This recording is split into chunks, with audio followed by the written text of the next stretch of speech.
বাইনানে তো একজন মূকবধির মহিলাকে রেপ করা হয়েছে, যে মামলা সিবিআই নিয়েছে।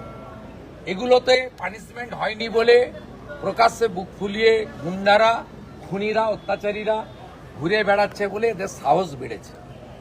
এর বাইরেও এদের প্রপার্টি সহ যা যা ইলিগ্যাল কাজ আছে, আমি ডিএম ম্যাডামকে বলে গেছি, it's my direction, fact finding করে বলতে হবে যে যারা জমি কবজা করে রেখেছে কিনা, অবৈধ বিল্ডিং করে রেখেছে কিনা, সেখানেও লফুল অ্যাকশন নেব এবং একটা দৃষ্টান্তমূলক অ্যাকশন হবে, যাতে এই এলাকায় আগামী দিনে আইন হাতে তুলে নিয়ে এই ধরনের মানবাধিকার লঙ্ঘন করে কোনো অত্যাচার এবং কোনো নিষ্পাপ দেহ প্রাণ কেড়ে না নিতে পারে।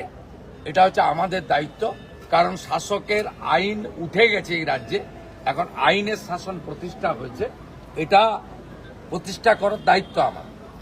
এর আগে পুলিশ মন্ত্রী, মুখ্যমন্ত্রী, আমার জানা নেই তারা ভিকটিমের বাড়িতে এসে কেস মনিটরিং করার কোনো ইতিহাস আপনাদের চোখেও পড়েনি।